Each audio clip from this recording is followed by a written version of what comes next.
નમસ્કાર મિત્રો, વિડીયોમાં તમારું સ્વાગત છે। તો મિત્રો, અત્યારે હાલની ખૂબ જ મોટી અને દુઃખદ ખબર સામે આવી રહી છે। તો મિત્રો, તમને જણાવી દઈએ કે પાકિસ્તાન અને અફઘાનિસ્તાન વચ્ચે સરહદે ટેન્શન વધી ગયું છે। બંને દેશો વચ્ચે શુક્રવારે 48 કલાકના સીઝ ફાયર અંગે સહમતિ થયાના અમુક જ કલાક બાદ તાલિબાને પાકિસ્તાન પર અફઘાનિસ્તાનના પસ્તિકા પ્રાંતમાં હવાઈ હુમલો કરવાનો આરોપ મૂક્યો। જી હા મિત્રો, તો મિત્રો તમને વધુમાં એ પણ જણાવીએ કે પાકિસ્તાનને કુરુંડ લાઇનની નજીક પસ્તિકા પ્રાંતના અનેક જિલ્લાને નિશાન બનાવતા હવાઈ હુમલા કર્યા હતા, જ્યારે આ હુમલામાં 3 અફઘાની ક્રિકેટર્સ સહિત કુલ 10 લોકો મૃત્યુ પામી ગયા હતા।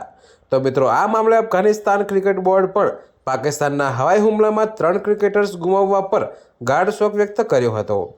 તો મિત્રો, આ દુઃખદ ઘટના પસ્તિકા પ્રાંતના ઉરગુન જિલ્લામાં બની હતી, જ્યાં પાકિસ્તાની એર સ્ટ્રાઇકમાં અફઘાની ક્રિકેટર કબીર શિબગાતુલ્લા અને હારૂન સહિત કુલ 10 લોકો મૃત્યુ પામી ગયા હતા, જ્યારે અનેક લોકો ઇજાગ્રસ્ત થયાની પણ માહિતી છે, જેમાંથી ઘણાની હાલત નાજુક હોવાથી મૃત્યુ આંક વધવાની શક્યતા છે।